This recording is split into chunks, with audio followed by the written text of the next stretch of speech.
Svakodnevno nam iskustvo govori da čovjek ne može živjeti bez nade, da je on biće koje se nada.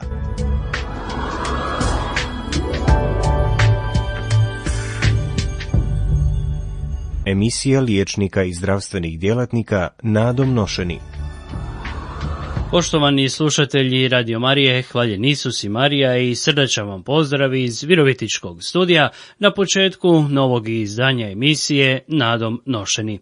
U našoj današnjoj emisiji razgovarat ćemo o mentalnom zdravlju koje je vrlo bitno i to ovako prigodno uz početak nove školske godine koja započinje za 3 dana. Stoga ostanite s nama jer moj gost će biti profesor psihologije Siniša Brlas ovdje iz Zavoda za javno zdravstvo Sveti Rok Virovitičko-podravske županije.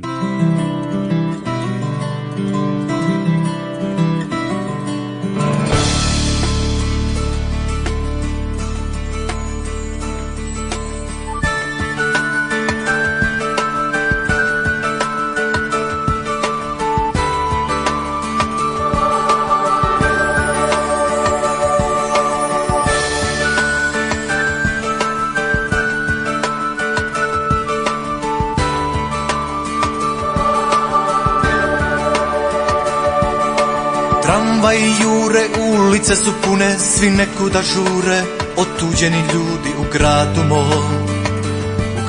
mom. Rijeke ljudi se slivaju gradom, umorna lica, što je sa nadom? Što je sa nadom? Što je sa nadom? Pa gdje su sad nestale sve one dječje radosti, od smijeha kad su se zlatile naše ulice? Zar smo već izgubili svoj izvor svjetlosti? O, baš smo umorni. Al izvori Gospodnji puni su radosti, za ljude sve, za umorne, za ljude sve, za umorne. Al izvori Gospodnji puni su radosti, za ljude sve, za umorne, za ljude sve, za umorne. Jer kad bi Bog odustao od svoje ljubavi, sva bi mora nestala za tren. Jer kad bi Bog odustao od svoje zakletve, šta bi čovjek sam bez nade?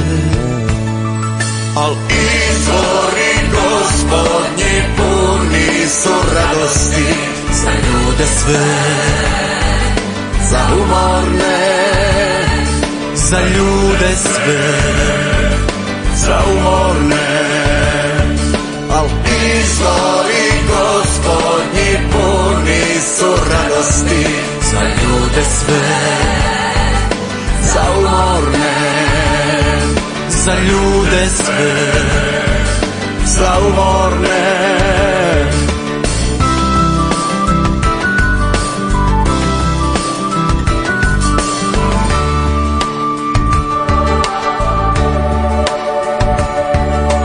Tramvaj jure, ulice su pune, svi nekuda žure, otuđeni ljudi u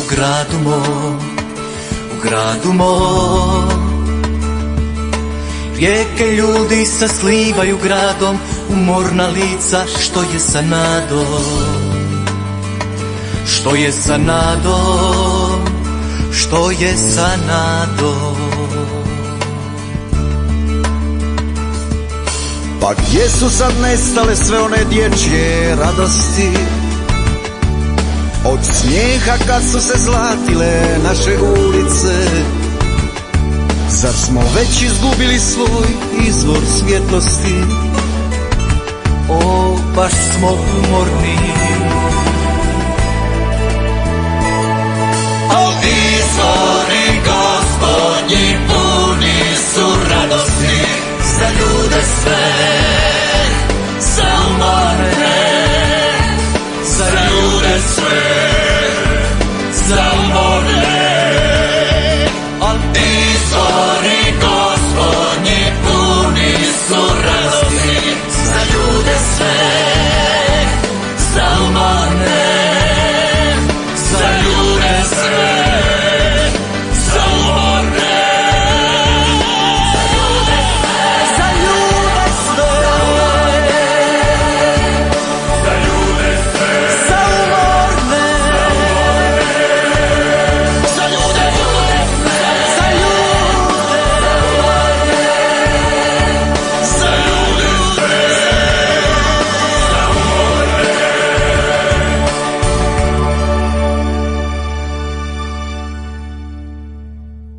U našem virovitičkom studiju, poštovani slušatelji, u današnjem izdanju emisije Nadom nošeni pozdravit ću i profesora Sinišu Brlasa, profesora psihologije, ovdje u Zavodu za javno zdravstvo Virovitičko-podravske županije Sveti Rok. Gospodine Siniša, dobar dan i dobrodošli u našu današnju emisiju. Dobar dan vama i vašim slušateljima i hvala na pozivu za sudjelovanje. Evo, gospodine Siniša, započinje nova školska godina. Ono o čemu treba puno pričati je u stvari mentalno zdravlje. Pa možete li nas u stvari upoznati što je to mentalno zdravlje u stvari? Pa evo, hvala na pitanju i osobito na interesu za ovu temu. Sve više su u stvari nekako u općoj javnosti, osobito u stručnoj javnosti, prepoznaje potreba skrbi o mentalnom zdravlju i osobito o mentalnom zdravlju djece i mladih koji su, dakle, posebno ranjiva populacijska skupina. Naime, pokazatelji nam govore kako u stvari mnogi mladi imaju teškoće sa mentalnim zdravljem i u stvari prema podacima Svjetske zdravstvene organizacije polovina svih mentalnih poremećaja negdje započinje i u toj nekoj ranoj ili srednjoj razvojnoj dobi, dakle negdje prije 14. godine. Znači svi oni mentalni poremećaji koji se generiraju i vide negdje kasnije u životu su neki začetak, zametak imali u toj vrlo ranoj razvojnoj dobi, dakle u razdoblju puberteta ili te rane adolescencije. Dakle 70% svih mentalnih poremećaja se u stvari razvije negdje do sredine 20. godina, što znači da u stvari je vrlo važno i ulagati trud i napor u očuvanje mentalnog zdravlja djece i mladih, jer je to u stvari zalog boljeg mentalnog zdravlja njihovog osobno u kasnijoj životnoj dobi, a time naravno i, ako možemo tako reći, i mentalnog zdravlja cijele populacije. U stvari mentalno zdravlje je jedno stanje u kojemu osoba može ostvarivati sve svoje sposobnosti, dakle može se produktivno i plodno ponašati u svojoj zajednici, doprinositi sebi i svojoj zajednici, a osobito je važno, dakle, da je to stanje u kojemu se pojedinac može uspješno nositi sa stresom svakodnevnog života. Svjedoci smo da način života, dinamika života sve više i više postavlja zahtjeve na nas. Ti zahtjevi su ponekad takvi da im možemo udovoljiti, a sve češće nažalost i ne možemo udovoljiti zahtjevima koje pred nas postavlja naš život. Bilo da su te zahtjeve postavili neki oko nas ili smo si ih postavili sami. Dakle, osobe koje uspješno udovoljavaju tim zahtjevima, odnosno koje uspješno savladavaju taj stres svakodnevnog života, u stvari imaju bolju prognozu za svoje mentalno zdravlje. Oni koji se teško nose sa izazovima, koji vrlo teško udovoljavaju zahtjevima koje su postavili sami sebi ili su im postavili drugi, oni su osobito u riziku da budu izloženi stresu, dugotrajnom stresu, koji onda je prijetnja za njihovo mentalno zdravlje. A to mentalno, odnosno psihičko zdravlje i tjelesno zdravlje su jako povezani.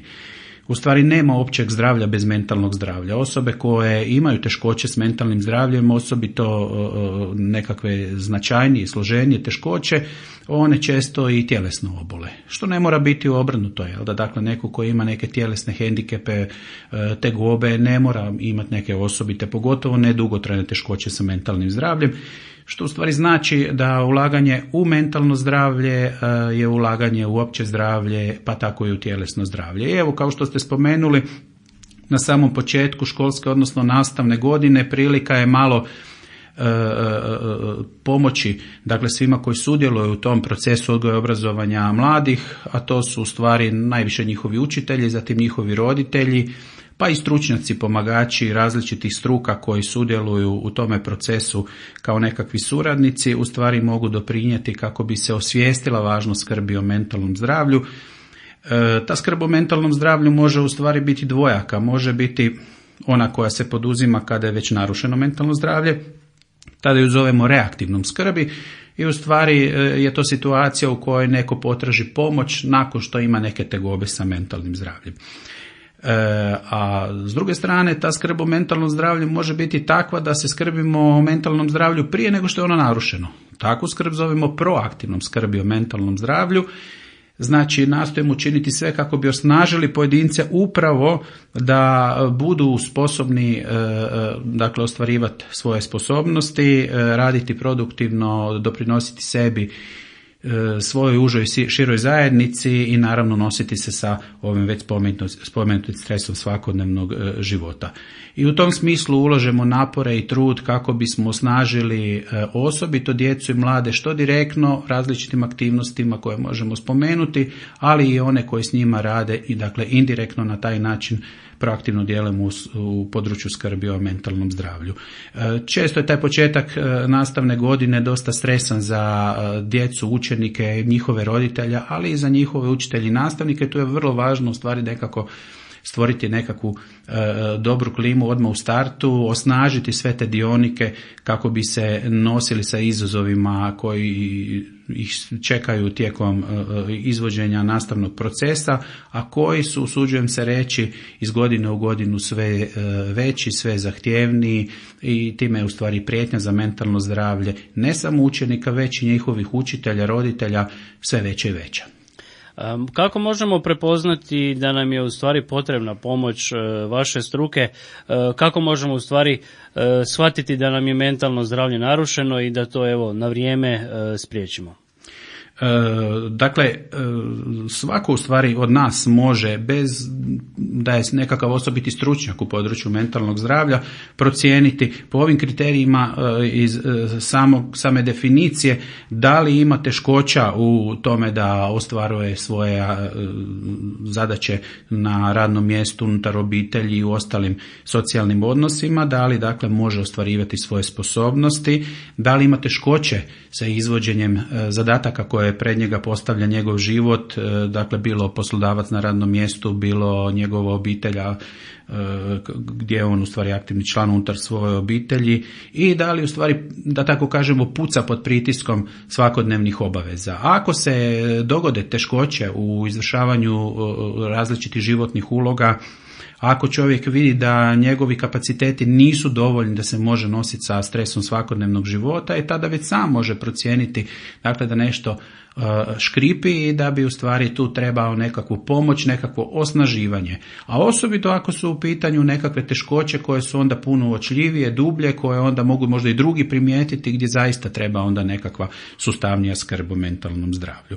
U stvari to je pozitivno mentalno zdravlje kojemu svi težimo i sve ove naše aktivnosti koje poduzimamo u području proaktivne skrbi o mentalnom zdravlju su usmjerene dakle tom pozitivnom mentalnom zdravlju. Ono uključuje u stvari jedan dobar osjećaj prema samom sebi. Što to znači? To znači u stvari da svako od nas treba biti kadar prepoznati svoje mogućnosti, sposobnosti, ali što je jednako važno i ograničenja u dakle izvođenju određenih zadaća, zadataka i životnih aktivnosti.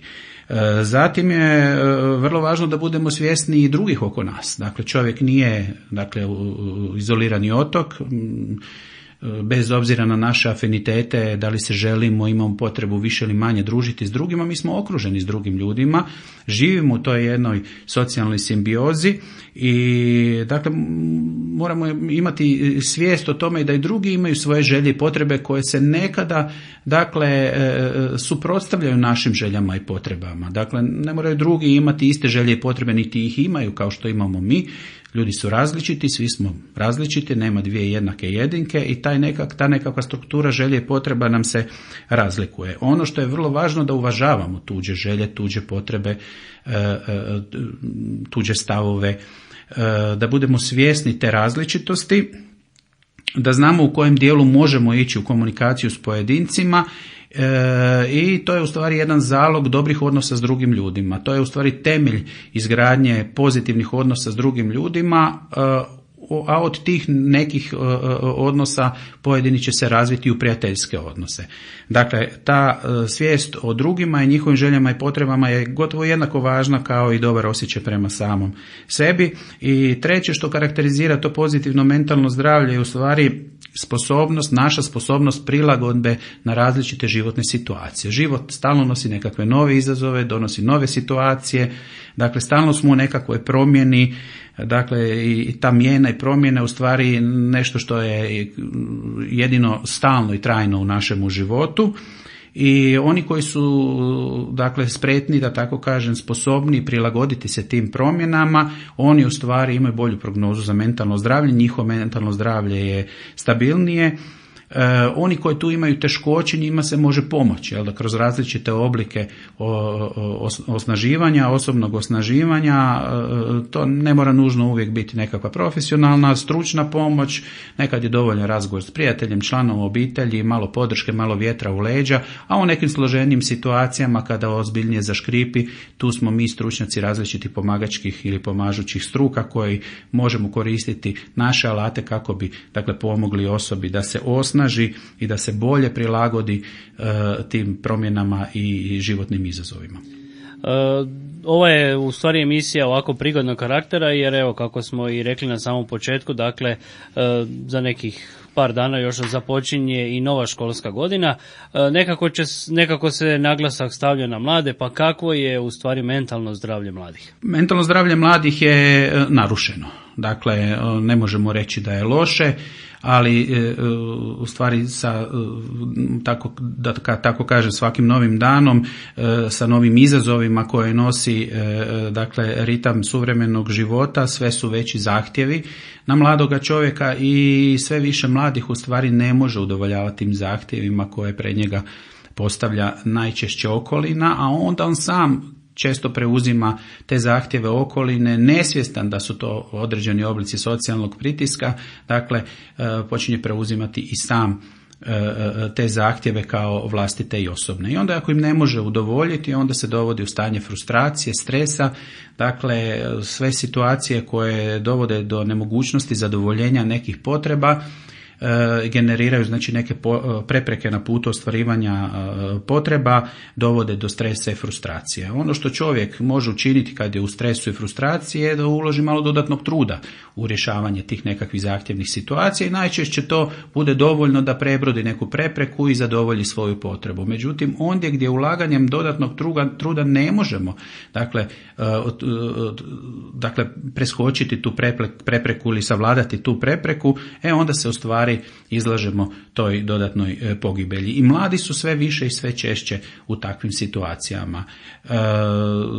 Ono što je ponekad njihov odgovor, da tako kažemo, na takve zahtjevne, tjeskobne, frustrirajuće i stresne situacije jest da u nedostatku mehanizama kojima se uspješno mogu nositi sa izazovima tih stresnih situacija, oni pribjegavaju, dakle, a opet u želji da smanje razinu tjeskobe, jer je naše prirodno stanje da izbjegavamo neugodne podražaje i doživljaje i osjećaje, a težimo onima ugodnima, dakle u želji da izbjegne tu nelagodu koja ide uz nemogućnost zadovoljenja potreba, mladi dakle u nemogućnosti da koristite neke prirodne obrambene mehanizme, jer još nemaju dovoljno iskustva životnoga i nemaju razvijene vještine nošenja sa problemima u životu, pribjegavaju nekim sredstvima za koje oni misle da im mogu pomoći da pobjegnu iz te nekakve situacije koja je za njih neugodna, nelagodna, odnosno stresna. I onda uzimaju ono za što su čuli, za što su kod drugih vidjeli ili se možda općenito zna da čak privremeno može pomoći čovjeku da se malo udalji od tih nekakvih nelagodnih i stresnih situacija, pa onda najčešće krene pijenje alkohola. Nažalost, alkohol je jedan od najjačih anksiolitika, odnosno ima takozvano anksiolitičko djelovanje. Naime, tjeskobu još zovemo i anksioznošću, a lijekovi koje koristimo onda da bi se ta tjeskoba ili anksioznost smanjila su anksiolitici, a i sve druge tvari koje imaju takvo djelovanje onda kažemo za njih da imaju anksiolitičko djelovanje. Alkohol je jedan od najjačih, nažalost, anksiolitika. Zašto? Zato što on može, dakle, privremeno pomoći čovjeku da se malo udalji od problema. Gotovo svi znaju kad si neko popije, onda ga baš briga za probleme, sve mu je ravno i tako čovjek pod utjecajem alkohola onda nekako, što bi jedan pjesnik rekao, pijan lakše život od robija. Onima kojima je život, poput robije, odnosno teško se nose sa životnim izazovima. I onda malo po malo, koristeći alkohol u svaku sljedeću takvu izazovnu i stresnoj situaciji, sve manje ulažu truda u te situacije, sve više alkoholom pokušavaju tražiti bijeg iz takvih situacija i tu je onda zametak alkoholizma kao jednog velikog javnozdravstvenog problema, odnosno bolesti ovisnosti. Ono što je tu važno reći, dakle, da mladi u stvari mnogo piju alkohol. Naše istraživanja pokazuju da do kraja srednje škole gotovo da i nema onog ko nema neko iskustvo sa alkoholom. Ne znači da su svi u problemu s alkoholom, ali imaju to nekakvo iskustvo. Od njih će se dio, dakle, sigurno u budućnosti pojaviti kao osobe koje imaju bolesti vezano uz prekomjerno pijenje alkohola, neki kao alkoholičari, jer se zna da početak pijenja alkohola u nekakvoj životnoj dobi prije recimo 14. 15. godine povećava rizik od razvoja alkoholizma u odrasloj dobi za 4 do 5 puta u odnosu na one koji počnu recimo alkohol piti kasnije, recimo iza 20. godine. Tako da mi u stvari prepoznajući ovaj problem sve više i češće usmjeravamo svoje aktivnosti u smislu preventivnog djelovanja, ne u želji da nagovorimo mlade da ne piju alkohol. Nažalost, alkohol je jedno nedovoljno socijalno neprihvatljivo ponašanje, odnosno gotovo razina nekakvog narodnog običaja i znamo da će se alkohol uvijek piti. Ono što želimo kroz ove preventivne aktivnosti kao nekakav alternativni cilj koji nam se čini ostvarivim, da tako kažem pogurati to prvo pijenje alkohola, to prvo iskustvo, što više prema punoljetnosti, dakle kako bi se u budućnosti onda smanjio taj rizik da se iz toga razvija alkoholizam.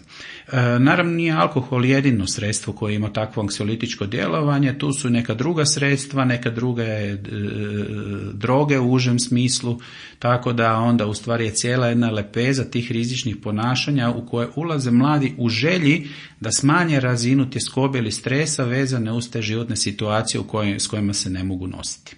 A jedno od tih rizičnih ponašanja je svakako i vršnjačko nasilje koje će se možda ne odmah na početku školske godine, ali kako odmičemo kraju, tako ga nažalost sve više i više ima i sve više i više u medijima upravo slušamo o tom vršnjačkom nasilju. Pa što se poduzima kada dođe do vršnjačkog nasilja i kako prevenirati?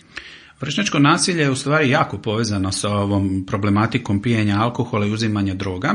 Na prvu se možda ne čini tako, običnim ljudima, da tako kažem laicima, se i ne može učiniti dok ne zarone dublje u ovo tkivo te problematike, ali se nažalost ne čini tako ni mnogim profesionalcima, učiteljima, profesorima i zbog toga mi provodimo intenzivne edukacije učitelja, nastavnika, profesora pa i roditelja kako bismo osvijestili važnost dakle prevencije i suzbijanja vršnjačkog nasilja, a u širem kontekstu prevencije ovisnosti i skrbi o mentalnom zdravlju. Reći ću ukratko i zašto. Dakle, osobe koje su izložene vršnjačkom nasilju također su u jednoj od onih tjeskovnih stresnih situacija. Dakle, nasilje nije nikako ugodna situacija koja se nekome može dogoditi u životu, tako ni mladim ljudima. I s obzirom da mladi nemaju osobito razvijene vještine nošenja u takvim situacijama, nemaju često ni iskustvo sa takvim situacijama, ne znaju kako bi, što bi sada kad su izloženi nasilju, često bijeg iz tame tih nekakvih traumatskih iskustava traže u pijenju alkohola. I tu je ta poveznica, dakle, između vršnjačkog nasilja i nasilja općenito je pijenje alkohola. S druge strane, oni koji su pod utjecajem alkohola puno češće i lakše koriste nasilje kao nekakav takozvani alat u rješavanju nekakvih međuljudskih odnosa, osobito konflikata. Dakle, ako si neko popije malo, onda mu je, u narodu bi se reklo, puno kraći fitilj da onda ide rješavati nekakve nesuglasice, probleme koje možda ne bi rješavao na takav način ili sigurno ne bi rješavao da nije pod utjecajem alkohola. S obzirom da je Europski centar za praćenje droga, dakle problem ovisnosti, već davno svrstao u širi kontekst skrbi o mentalnom zdravlju, to bi značilo u stvari da ako mi ulažemo trud u suzbijanje vršnjačkog nasilja, mi u stvari djelujemo preventivno i prema ovisnostima, odnosno djelujemo u smislu prevencije ovisnosti, ali i u smjeru ovog proaktivnog djelovanja u smislu zaštite mentalnog zdravlja mladih. Popularno rečeno, tu imamo efekt 3 u 1. Pa onda, posljednjih, pa gotovo već 15 godina razvijamo jedan model suzbijanja vršnjačkog nasilja koji smo nazvali Kroz život bez nasilja.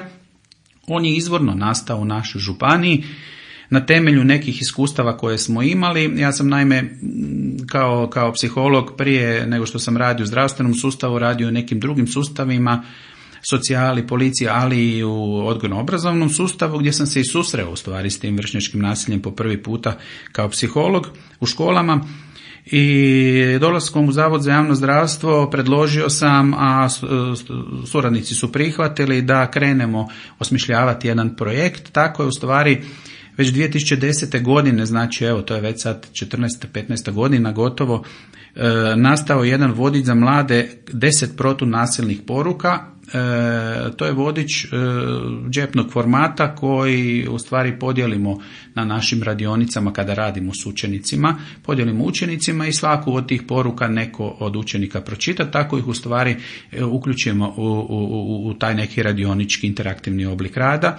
Ono što želimo postići ovim pristupom jest u stvari to da oni prepoznaju nasilje u svim pojavnim oblicima. Veliki je problem kod uopće pristupa nasilju što je velika većina oblika vršnjačkog nasilja neprepoznata. Svi prepoznaju one eksplicitne oblike kad dolazi do nekakvog fizičkog obračuna, prijetnji verbalnih, omalovažavanja, ali sve one neke druge suptilnije oblike tipa, kada se isključuju pojedinci iz skupine, kada se neki ne žele družiti s nekima zato što su drugačiji, kada im se otuđuju stvari, znači to su sve neki oblici nasilja koje često mladi ljudi ne prepoznaju kao nasilje. Čak to tretiraju kao nekakvu malo grublju igru. I zato nam je ideja da onda kroz ove radionice nekako naučimo mlade prepoznavati te različite oblike nasilja, ne samo da ih naučimo prepoznati, nego da ih motiviramo kako bi i poduzeli nešto kada uoče nasilje ili su izloženi nasilju. Znači tu nekako želimo kod njih potaknuti takozvano asertivno ponašanje, dakle i empatiju, dakle nekako ponašanje u kojemu će zaista željeti pomagati drugima i nekako razvijati taj osjećaj važnosti za prepoznavanje tuđih emocija. I naravno, s obzirom da je ljudska interakcija prožeta i nerazumijevanjem, nesporazumima, konfliktima, to je dio naše međuljudske komunikacije i ti konflikti ne moraju nužno biti loši i destruktivni.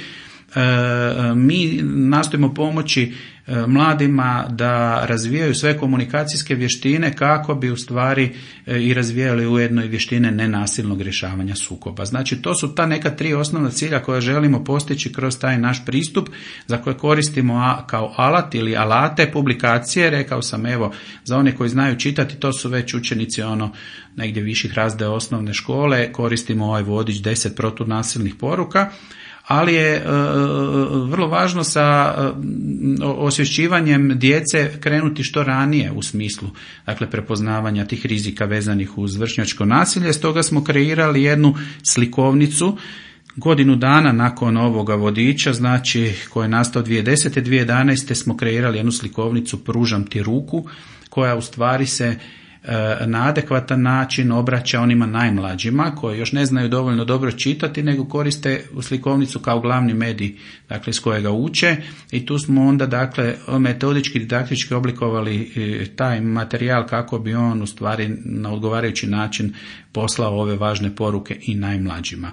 Nekako svih ovih 15 godina koliko ja aktivno provodim ove radionice u odgojno-obrazovnom sustavu mi se pokazalo da je sve veća potreba i onih koji rade s mladima, to su učitelji i nastavnici, da saznaju nešto dodatno, da se možda malo bolje informiraju i osvijeste tu problematiku vršnjačkog nasilja.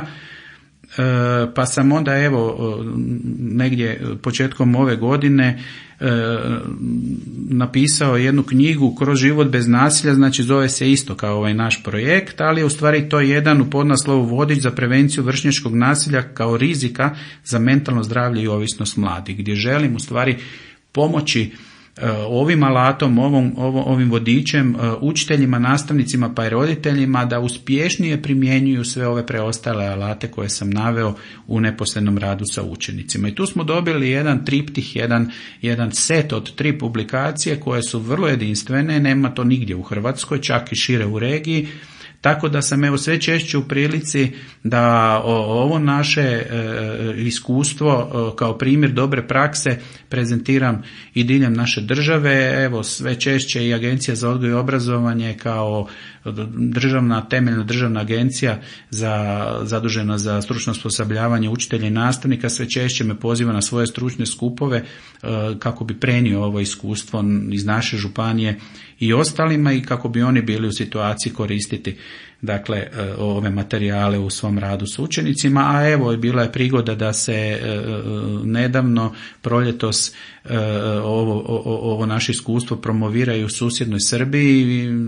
Naši će slušatelji sigurno se sjetiti nemilog događaja koji se dogodio u susjednoj državi tamo negdje prošle godine u proljeće kada je onaj jedan učenik u osnovnoj školi nažalost ubio veći broj svojih kolegice i kolega i tako istraumatizirao tu državu dodatno. Evo čini se da taj nekakav stručni odgovor nije bio adekvatan nakon tog događaja, pa su onda oni potražili pomoć tamo gdje mogu i procijenili su da naše ovo iskustvo možda može biti pomoć, pa sam onda na poziv njihovih psihologa u Valjevu u Srbiji također prenio ovo iskustvo kao primjer dobre prakse. Što hoću reći u stvari kako ta iskustva koja nastaju u našoj županiji, koja je relativno mala županija, u stvari su značajna i prepoznata su kao dobri primjeri koji mogu pomoći ne samo u ostatku naše države, nego čak evo i u regiji, na što smo osobito ponosni, što nam je nekako pokazatelj da idemo u dobrom smjeru. Dobar glas se daleko čuje, kako bi se reklo.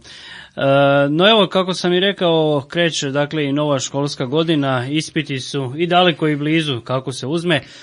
Tu se uvijek nekako javlja ona ispitna tjeskoba, utječe li i ona u stvari na to mentalno zdravlje učenika i u stvari kako je spriječiti, odnosno da li ona prijetnja mentalnom zdravlju? Pa evo, izvrsno pitanje, hvala na tome. I ispitnu tjeskobu kao nekakav rizik za mentalno zdravlje u stvari vrlo malo stručnjaka prepoznaje. Vrlo je važno da ju prepoznaju stručnjaci, oni koji neposredno rade sa djecom i mladima, kako bi mogli nešto poduzeti, kako bi ona u stvari bila što manja prijetnja mentalnom zdravlju. Dobro ste prepoznali kako ta ispitna tjeskoba može biti izrazita prijetnja mentalnom zdravlju. Nije uvijek tako. Dakle, kada znamo mi koji smo nekad bili u situaciji da smo morali ići pokazati nekakvo svoje postignuće, znanje, sposobnosti pred nekim, jel da, dakle, bilo da smo, ne znam, išli u autoškolu ili smo polagali negdje nekakav ispit, u konačnici veliki dio ljudi je i završio osnovnu, neki srednju školu ili više škole, pa su prolazili kroz različite ispitne situacije. Svi znaju da to nije ugodna situacija. Niko baš osobito ne voli da ga neko nešto pita, pa da onda on mora pokazivati da li to zna ili ne zna. Uvijek znači te situacije nose neku malu tremu, nekako tako napetost, ali to u stvari nije nužno loše, jer nastava u stvari napetost, trema, ta tjeskoba koja ide uz ispitnu situaciju nekako kao pobudi, odnosno pomogne nam da se bolje usmjerimo na samu situaciju, zanemarimo neke druge dakle podraže iz okoline i onda smo bolje koncentrirani na ono što moramo pokazati kao nekako znanje, sposobnosti ili vještine. Znači ta neka umjerena razina ispitne tjeskobe u stvari dobro došla. Problemi nastaju kada je dakle ta tjeskoba previsoka. Dakle, ovu umjerenu razinu tjeskobe možemo dakle čak i zvati potičuća, zato što potiče čovjeka da se bolje angažira oko tog nekog postignuća u ispitnoj situaciji, ali ovu razinu tjeskobe koja je vrlo visoka, koja počne ometati, dakle gdje čovjek blokira, to mnogi učenici, studenti znaju, uče i jako im je važno da budu što bolji na nekakvom ispitu i onda ih tamo neki profesor, učitelj, nastavnik pita, a oni zablokiraju, jel tako? To samo znači da je ta tjeskoba toliko visoka da ih ona počela ometati, dakle, u pokazivanju svojih znanja, sposobnosti i vještina. I ta previsoka razina ispitne tjeskobe je ometajuća, ona znači dovodi potencijalno do loših obrazovnih postignuća, upravo zbog tih takozvanih blokada i tako dalje. Što je, dakle, učenik i student loši u iskazivanju znanja, sposobnosti i vještina, to je više frustriran, nezadovoljan, ako to stanje dugo traje, opet dolazi u situaciju stresa, za kojeg smo već danas i rekli kako izrazita prijetnja mentalnom zdravlju. Znači, u stvari je ideja da kroz različite aktivnosti pokušamo u radu s učenicima održati tu njihovu razinu tjeskobe na nekakvoj umjerenoj razini kako bi ih ona poticala na djelovanje u dakle, reproduciranju svojih znanja, sposobnosti i vještina, a da svakako pokušamo spriječiti da se ta razina tjeskobe dogodi na tako visokoj razini da onda postaje ometajući i prijeteći za mentalno zdravlje činitelj tijekom dakle, odgoja i obrazovanja.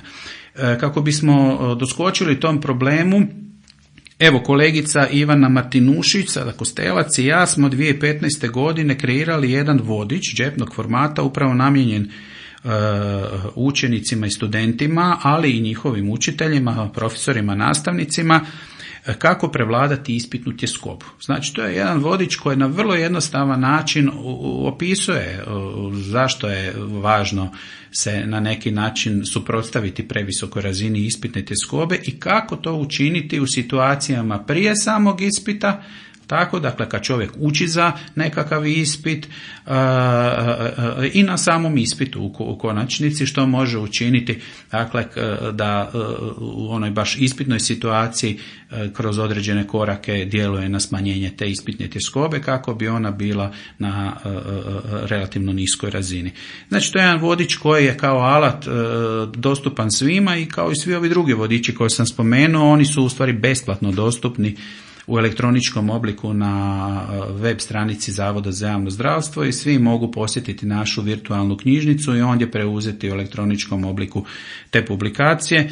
Naime, mi smo svojevremeno kada su nastajale publikacije njih tiskali pa u tiskanom obliku dijelili, ali kako je to već dosta vremena prošlo, taj tiskani oblik je raspodijeljen, ali uvijek ostaje ovaj elektronički oblik koji se jednako uspješno može koristiti, osobito na mobilnim uređajima, na računalima, koje u konačnici ljudi danas puno više koriste nego ovaj tiskani medij. Znači, u ovom dijelu skrbi o tom mentalnom zdravlju imamo alat koji može pomoći, a upravo u ovim specifičnim situacijama koje upravo čekaju evo naše učenike koji sljedeći tjedan kreću sa nastavom, a i studente koji sljedeći mjesec kreću s novom akademskom godinom i koji će se vrlo brzo, već nakon prvih nekoliko tjedana nastave i zateći upravo u tim ispitnim situacijama i vrlo je važno da ih onda dočekaju spremnima i da one budu što manja ugroza ili što manji rizik za njihovo mentalno zdravlje.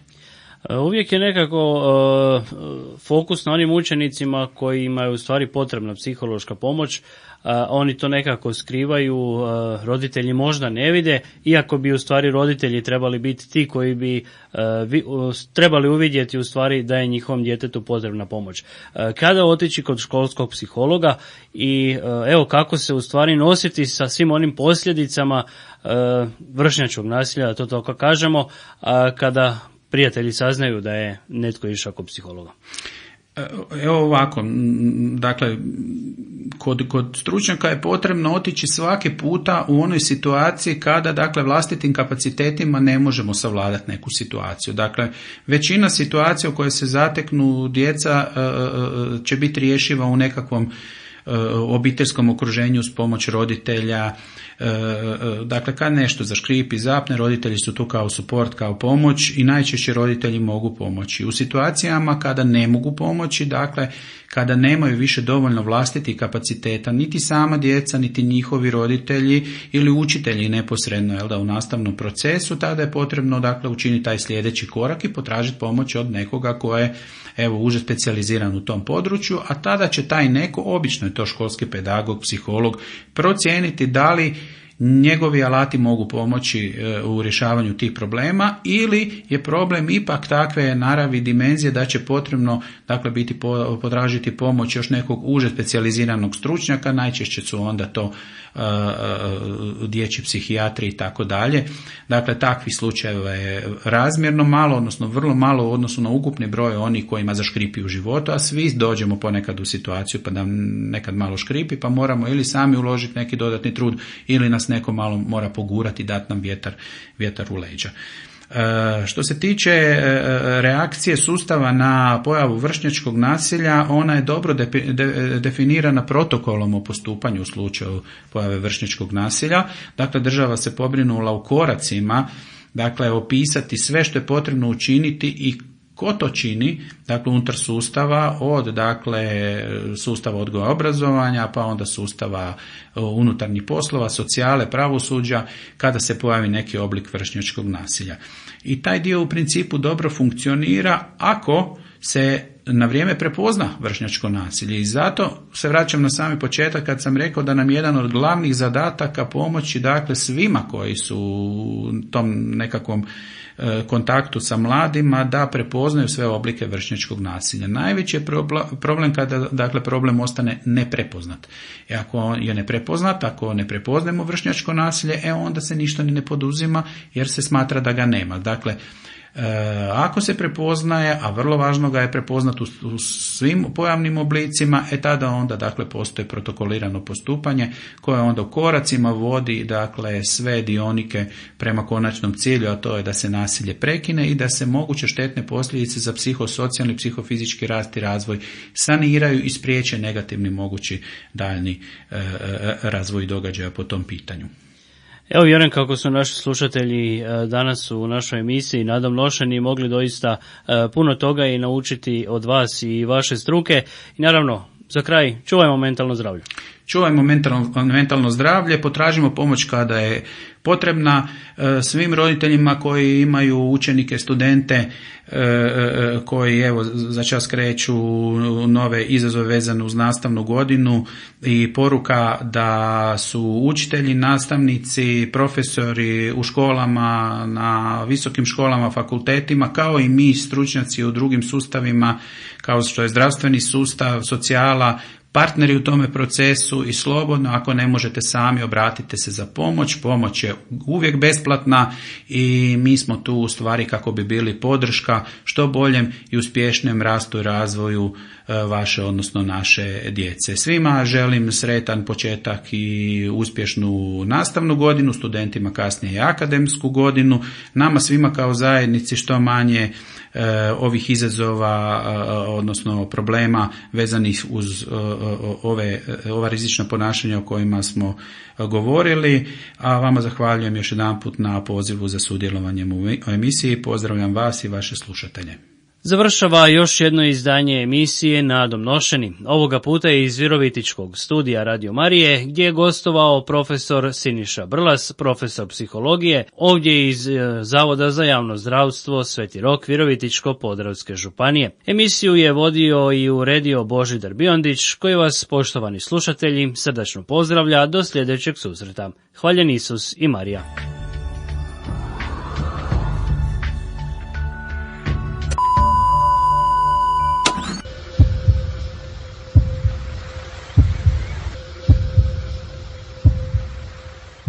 Svakodnevno nam iskustvo govori da čovjek ne može živjeti bez nade, da je on biće koje se nada.